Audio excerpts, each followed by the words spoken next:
Como os comunistas liderados por Lenin removeram um regime de governo milenar de um czar autocrático e implementaram o mais autoritário e violento regime político da história russa. Este é o Visão Libertária, sua fonte de informações descentralizadas e distribuídas. Esse artigo foi escrito por O Historiador, revisado por Donda e narrado por Coreia com K.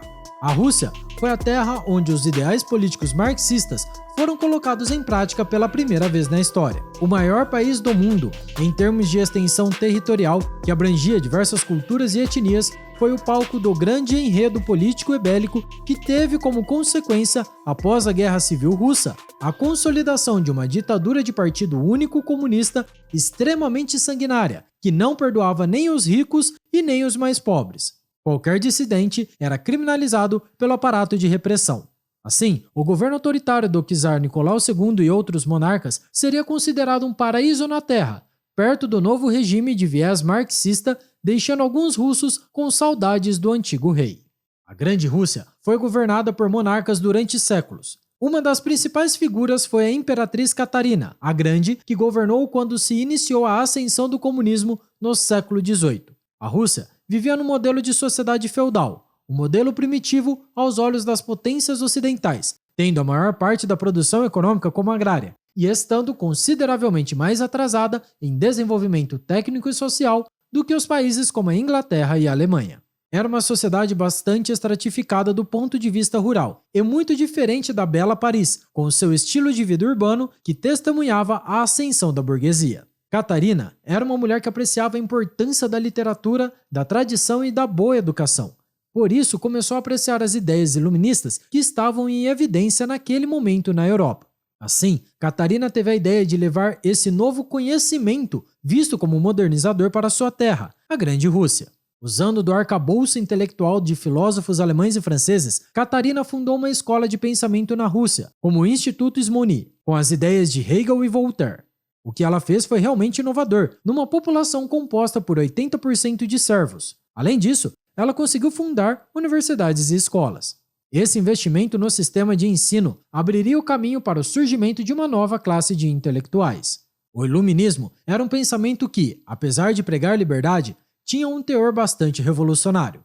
E para a construção de uma nova Rússia, a educação seria uma importante base dessa nova sociedade mais esclarecida.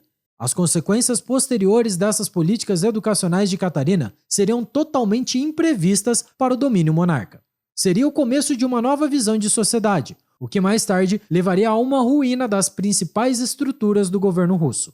Surge uma geração de intelectuais, que seriam conhecidos como inteligentsia. Eles criaram grupos literários e pensavam a política russa, além de como melhorar o país, enxergando a necessidade de novas reformas. Foi surgindo com o tempo uma relação recíproca entre o czar russo e a classe letrada. Muitos militares que combateram Napoleão Bonaparte e viajaram a outros países europeus ficaram interessados na organização política de países que tinham a Constituição. Isso com certeza foi o estalo de novas ideias entre os militares, da necessidade de frear o poder onipotente da monarquia russa.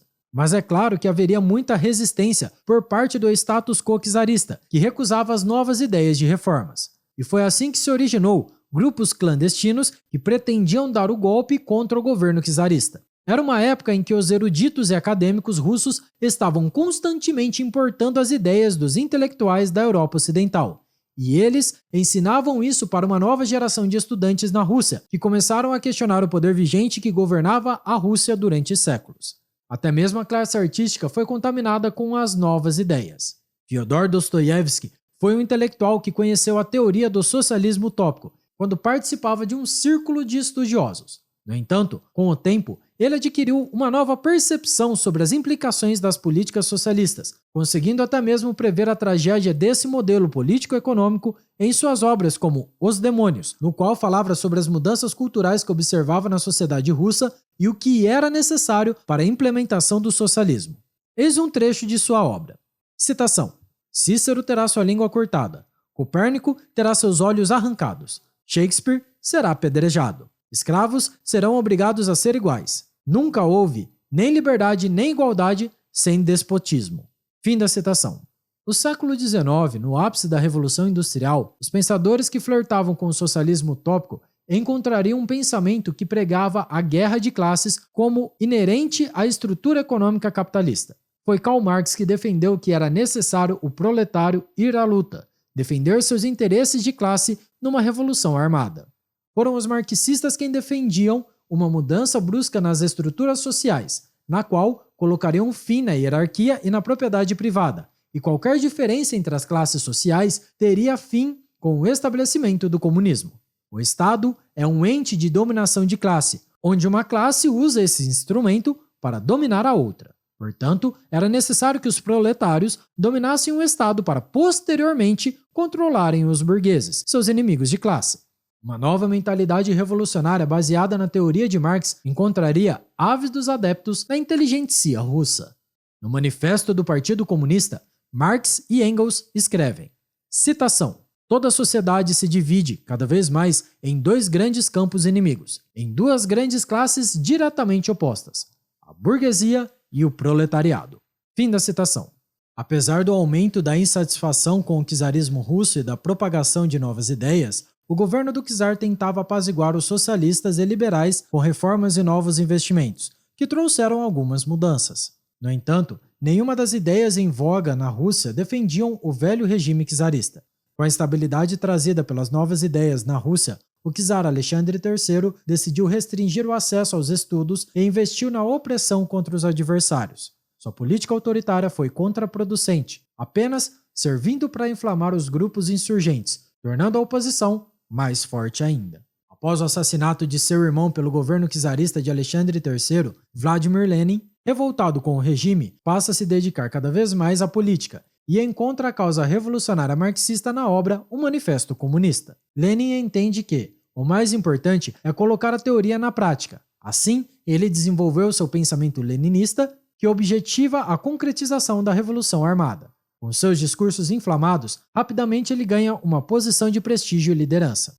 O Partido Socialista Russo foi dividido em mencheviques e bolcheviques, devido a diferenças nas ideias.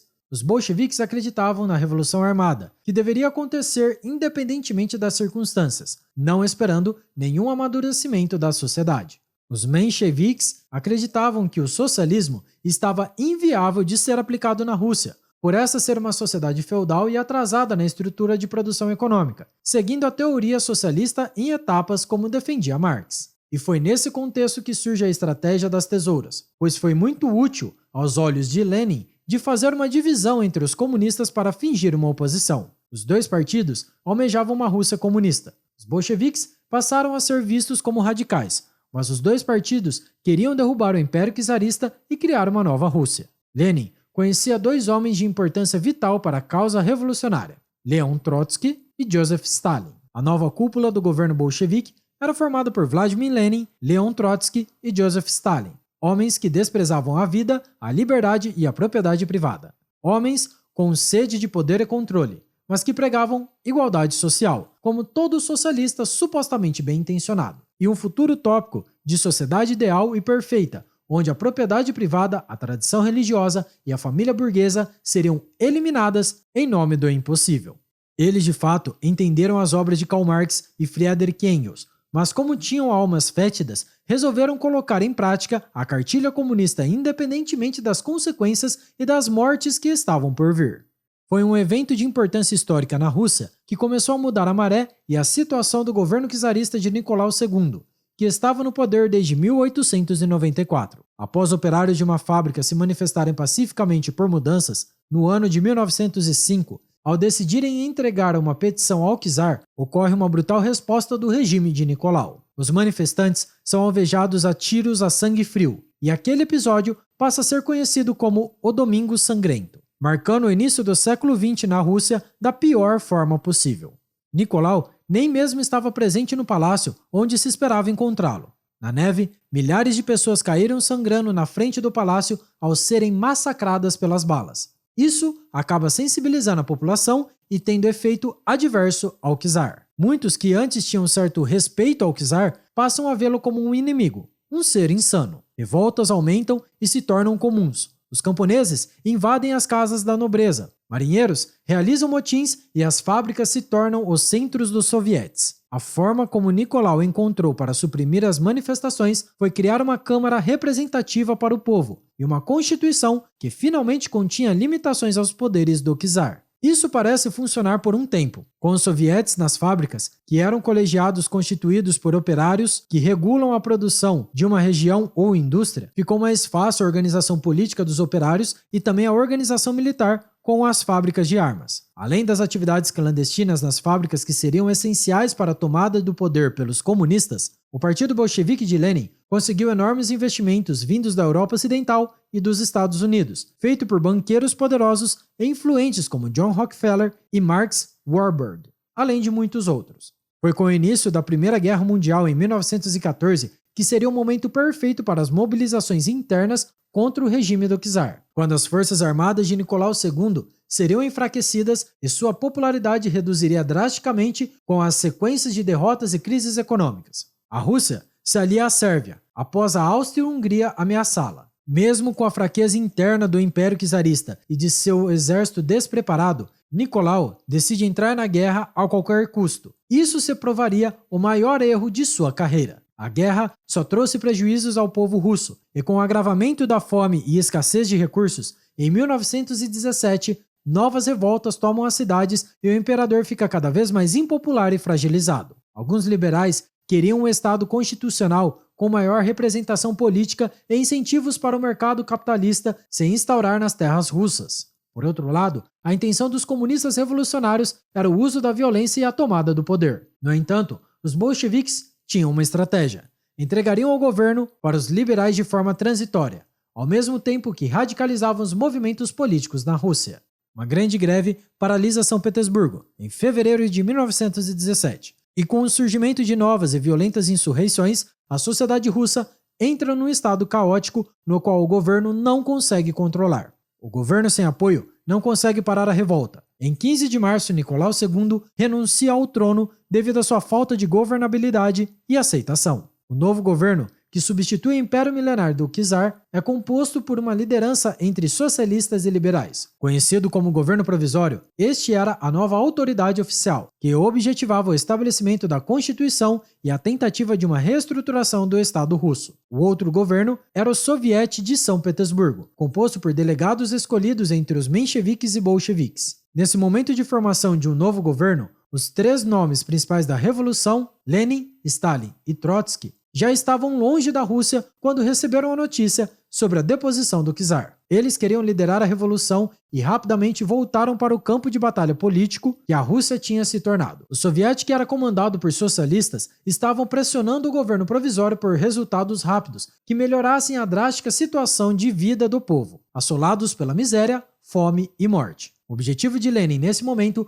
foi o de difamar a imagem dos liberais e criar um ambiente mais radical que pretendiam inflamar seus aliados e a própria população. Com uma falsa promessa de constituição e instituições democráticas, Lenin mente para o povo, já que seu objetivo era uma ditadura bolchevique. E foi em 23 de outubro de 1917 que Lenin, Stalin e Trotsky conquistam o controle do Soviete de São Petersburgo. Isso significou o caminho para a deposição do governo provisório, que não tinha como resistir às forças armadas bolcheviques, o que aconteceu com a invasão do Palácio de Inverno, mesmo sem qualquer reação dos liberais. Finalmente, os comunistas conquistam seu objetivo prioritário, o controle absoluto do Estado. Agora, após a conquista do poder, nenhuma falsa promessa dos comunistas tinha mais valor ou importância. Eles nem mesmo se viam no dever de justificar algo a alguém. Não havia sequer algum crítico do novo regime, já que eles foram reprimidos e perseguidos pela ditadura de partido único, quando Lenin fecha a Assembleia e impede a liberdade política de outros partidos que haviam na Rússia. Era o início de um império totalitário e cruel, que duraria décadas até sua dissolução em 26 de dezembro de 1991.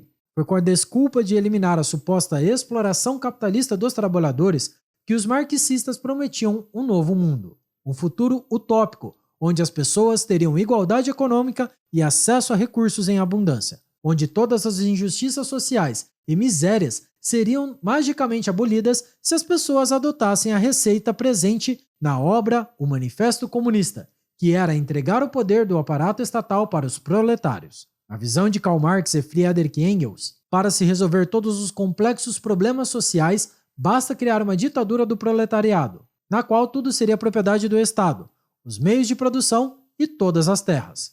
Para eles, a classe proletária era moralmente superior e dotada igualmente entre si dos mesmos anseios, sendo composta por ungidos que deveriam ditar como a sociedade tinha que se moldar e ela deveria se curvar aos seus objetivos. Ao indivíduo, tudo seria negado, incluindo seus direitos de propriedade e sua própria singularidade. Ele se transformaria num coletivo massificado, abstraído de qualquer anseio de eu e identidade própria que diferencie dos demais. No entanto, a verdade é que a natureza criou cada ser humano como um indivíduo único, não só em aparência, mas em talentos e dons, sonhos, desejos, características e potenciais. Portanto, a utopia marxista representa a grande revolta contra a natureza humana em nome do igualitarismo utópico e forçado pelas mãos de ferro do Leviatã estatal. Em última instância, todo o discurso prometido de igualdade, pão e terra era uma mentira. A única coisa que um comunista almeja é o poder e o controle absoluto. Viver às custas do dinheiro suado de trabalhadores honestos é sua meta principal. Sobre a natureza psicológica dos revolucionários marxistas e também dos esquerdistas dos dias de hoje, Olavo de Carvalho faz sua precisa constatação.